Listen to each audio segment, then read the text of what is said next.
He has often been called the master of domestic suspense, and Harlan Coben's last 4 thrillers debuted at the top of the New York Times bestseller list. Thank you very much. He is ready to do it again with Stay Close. It's the story of 3 people haunted by a man's disappearance, and Harlan Coben is with us this morning. Great to have you Good here. morning, guys. How are you? Yes. We're doing Nice great. to be here. Thank you. I love that you were doing a little dancing with Gail in the green room. Gail got me to dance. I mean, that's. Gail has some I can't believe you magic still have power. viewers after that. No, singing's coming up next, Harlan. Oh, geez. Singing's coming up next. We're delighted you're here. Thank you. Talk about success. I mean, you are a huge author. People follow you. As Gail mentioned before, 50 million books in print. This is your 22nd novel? Yeah.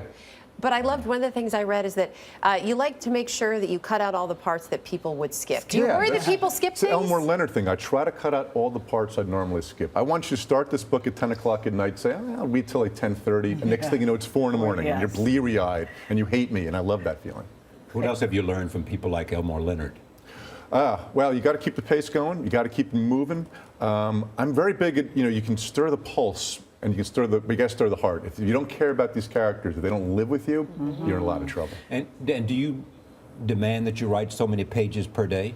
I don't. I'm a little bit of a streak writer. It takes me about 9 months to write a book, let's say, and at the end, I'm writing more pages than the beginning.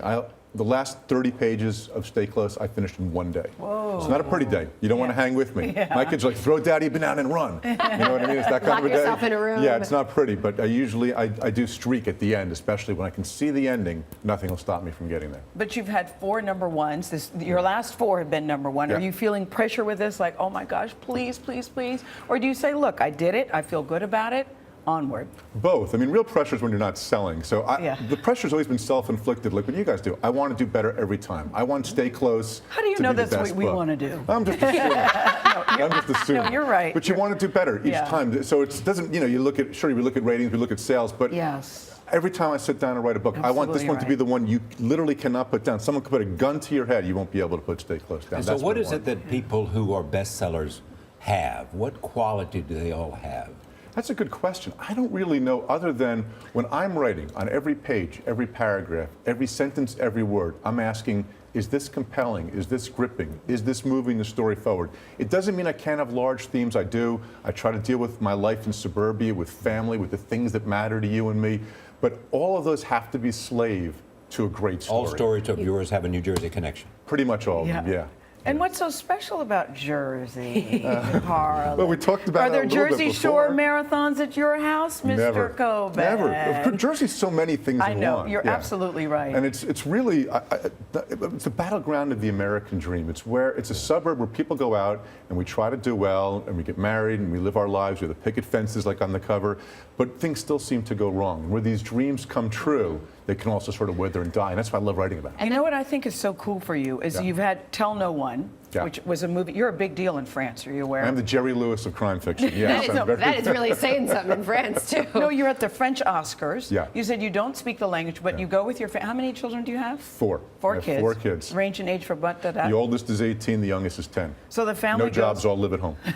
That's a good thing, huh? Especially the 10-year-old. We don't want working. So you're at the French Oscars, and what are you doing? How are you feeling as you're sitting there where everybody's applauding? I think that is so cool. It's so easy to be jaded about all of that, but when we went to the Champs-Élysées and you see your book turned into a movie, and you think, I had this little idea in my home in New Jersey. Yeah. And now, it's winning Oscars in France. Yeah, it's And it's going to be made into a film here in America? Yes, Ben Affleck is attached to direct. Kennedy Marshall's supposed to be producing it, and I'm really looking forward to see what Ben does. He's a really smart guy. You have such great appeal to across such a wide swath, and a number of countries.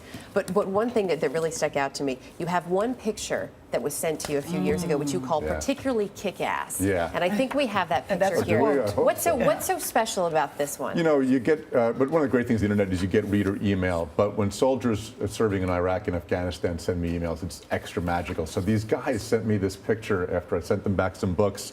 Do we have the picture up? Yeah, there it is. Isn't it amazing? Yeah. And it says Coben Baghdad Book Club. And they just look so kick-ass, don't they? And they're just... It moves me. I mean, I'm going to get all like teary here. Verklempt. But verklempt. Thank you very much. It's really, that's why I do these things. I mean, that's why we write. This is going to be made into a movie? It is. Well, we hope so.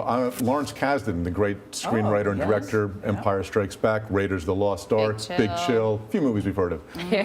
I sent him an advance copy, and literally within 24 hours he called and said, why don't you and I just adapt it ourselves. You and I produce it, and he's going to direct it. So we've already started the process, and he's a wonderful guy, wonderful to work with. So. Isn't that nice? Did you say, I'll think about it then? Yes. I was literally like, who? Yeah. I was so thrilled. Now, all of your fans, you have many fans in the studio today. You have not left behind your main characters, Win. Yeah, Win and Myron. You have not left them behind. I've left them behind for a while. I never really know. I come up with an idea first. And if that idea works for Myron to tell the story, he will. If it works for, in this case, Megan and Ray and Broom to tell the story, they will. All right. Yeah. Harlan Coben, thank you so much. Thank you. Cheering you up. Much